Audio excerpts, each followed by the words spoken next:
way too down on the line. But I do not have anyone out here to help me, but thank you. So, quite a panel out here of series of people. We started by the GHG Management by ma'am, talking about how the management of the greenhouse emissions is important. Then we saw how process changes can also create reduction. Then Qualivion explained how to actually track and monitor and take into account. Then we are seeing some small scale thing. Attempts done by my fellow CLIMAFIX, but we're talking about over here Greenovate on a high scale volumes up here. So I'll just step in forward actually, like the presentation is fine. So we are dealing with carbon emissions for industrial purposes. So we deal with industries starting from the scale of the energy sector, going with oil and gas, renewable energy like biogas and RNGs, also with blue hydrogen being the new entity.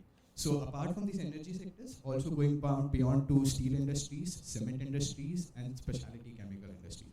So these are the 6 segments of industries that we like to focus upon for. But talking in terms of a proper need is where the sector actually goes upon for. Like taking it down onto a very scribble manner point up here. So this is a classic example of a plant which we are trying to cater for CO2 capturing. Majorly, the consumption is that the emission happens only at the outsource, at the chimney outlet point. But what we are trying to propose up is that the emissions happen also by each and every equipment involved in the process operation. So the green marked areas are the equipments which also create emissions, and these individual equipments emissions are actually neglected out into the industry. When you actually bring all of the equipments in accountability of their emissions, it almost equates up to the chimneys, the final outlet of the process emissions. So is our concept goes upon is where we actually are trying to build in a system which can be compatible enough to capture the emissions not only at the of the process at the chimney outlet, but also at the individual sites of each and every equipment's emission, and all being centralized at one source capturing happening. The main featuring of our equipment, our carbon capture device, is that it functions on zero power. For its own operation, it does not require any external power for working upon.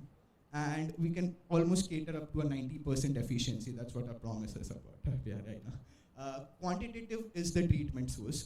Currently, a lot of systems are being existing, and they're majorly just on a conversion base, which is just creating lower toxicity or reducing down the toxic levelness or the harmfulness of the gas. But a quantitative reduction is what we are looking out for. Hence, we're talking about CO2 capture. Our systems can be installed easily, cheaper manner.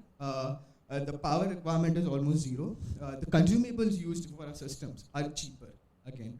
The consumables can also be varied. It need not be that you need to, the user has to be catering only with our consumables. They can opt out for any other consumables available out in the market itself. And we obviously deliver at a higher efficiency for this operation further ahead. So we are currently right now working into the Indian market, especially targeting on in the Gujarat state. We're from Pune, the startup is based out of Pune, but on the Gujarat Gulf of Kutch region, where we have a big immense belt of steel industries and oil and gas industries up there. We're deploying currently right now a small pilot project in process. But further going on, we are also having another pilot in picture. If we can proceed ahead. Yeah, just a deal out here. And how do we price this thing? Is that we are not being the owners of the CO2 being captured, as for my fellow colleague up here, ClimLabs. CO2 being captured and they're being the owners of it. Our clients are the owners. We are just making our clients an enabler to capture their own emissions. Further beyond that, how we deal, like what is the benefit for the client to being the owner of the captured carbon itself, is that when we talk about a smaller scale project, say if we can just move it. Yeah, so the first project that we've done is for an automobile fleet. It becomes as a small scale project because over there we are, as you can see, the volume is just 2.5 tons of carbon being captured. So at that time, we actually give it in offloaders. We deal with carbon trading systems for carbon credits, or we deliver it off to make an amendment of carbon deployment for further utilization and such. When we're dealing with small scale projects. But when we go to higher volumes of 100 tons or something, Our proposed solution at that time comes upon is that we rather ask the client to utilize the captured carbon for their own, which is re-siphon the back, which goes majorly to the oil and gas sector and the specialty chemical sector, is because they are the ones who use CO2 also as to be their feedstock and procure it. Our solutions help them and makes them unable to use their own emissions as to be a procurement material for them. Now, when we go beyond that, which is our upcoming project in the next 2.5 years, and these projects are 100 tons a day of a project, and it's a municipal solid waste to biogas plant conversion being set up in Pune to be commissioned in next 2.5 years.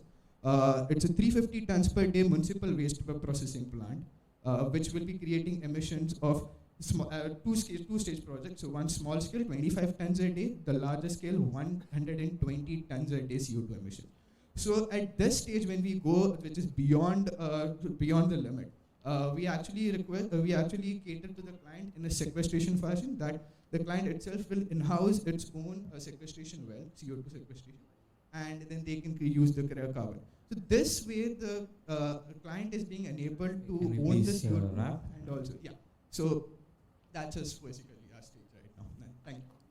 Thank you. Thank you. Exciting startups. Thank you, all the startups, for the time.